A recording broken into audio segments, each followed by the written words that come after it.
Chapter 16. Let's check it out. Although it has long been seen as a negative emotion, in action and in the brain, anger looks a lot like happiness, an emotion that also utilizes the left hemisphere.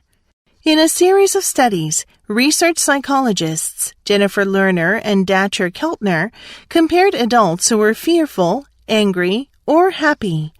In contrast with fearful adults, those who were angry or happy shared similarly optimistic predictions about their future, even about events that they may or may not be able to control, such as having a heart attack, finding a job, choosing a profession, or marrying well.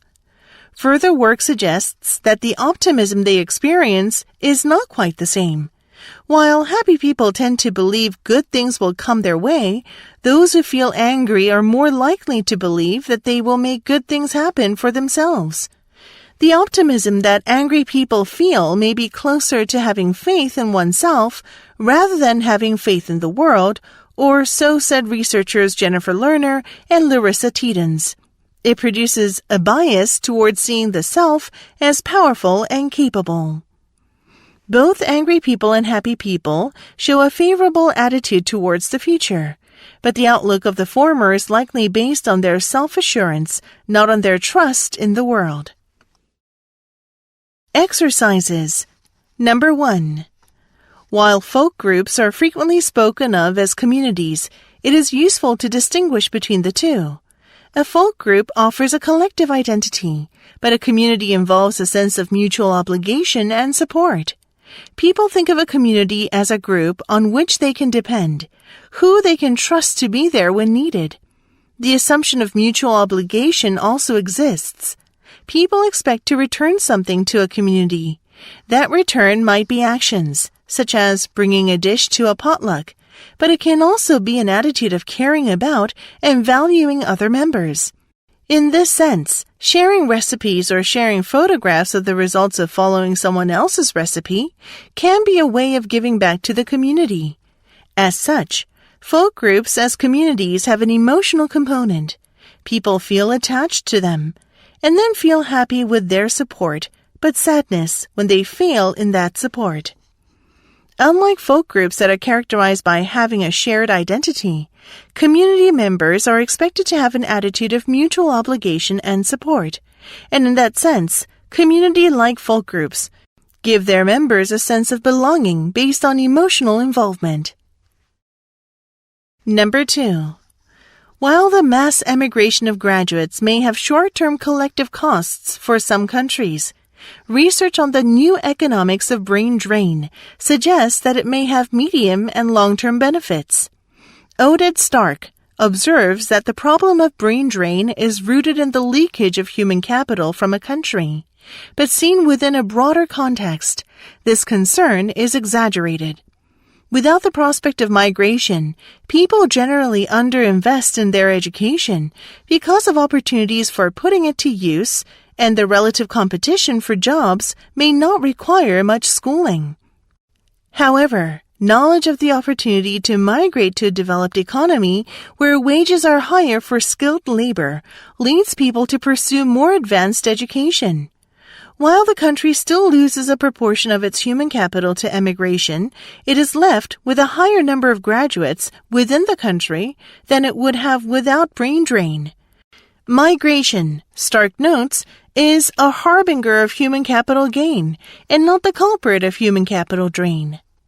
People's awareness of emigration opportunities can create an incentive to obtaining higher education, which eventually can lead to an overall improvement in those countries' human capital. Number 3.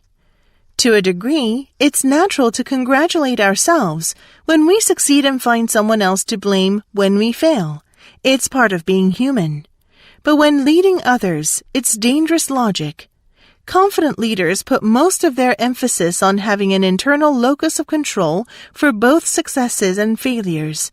When they succeed, they know that it is due, in part, to effective leadership of their team. And when they fail, they take ownership. In contrast, because self-absorbed leaders could never fathom that their actions would lead to failure, They take advantage of an internal locus of control by overstating the impact of their own actions on successes. And they take advantage of an external locus of control for failure by overstating the impact of factors beyond their control. When cornered, they use the demons of a strong external locus, excuses and blame. It is far more important to them that they keep their sense of superiority intact than that they accurately gauge the realities of a situation or learn from both successes and failures. Self-absorbed leaders tend to claim credit for success and attribute failures to external factors, while confident leaders embrace their role in both positive and negative outcomes. Number 4. Communication technologies have had a great impact on reducing isolation. Blogs and social media link rural residents with people who share their interests around the world. Rural residents now watch opera from New York, football games from San Francisco, the ballet from Houston, and congressional deliberations from Washington, D.C. through satellite dishes. Rural people have become as literate, informed, and enriched as their urban counterparts. There is still a rural-urban connectivity divide, however. Many residents on reservations in the Great Plains do not have phone service, much less broadband internet connectivity, and wireless strategies based on satellites still present problems in steep mountain areas. The isolation that distance once imposed is much less than it once was, yet communities that are rural and remote and those that are persistently poor are much more isolated than rural residents in areas of urban sprawl and high rural amenities. Although advances in communication technology have somewhat eased the isolation problem caused by distance, there is still a gap in communication accessibility for people living in remote areas and those who continue to be poor.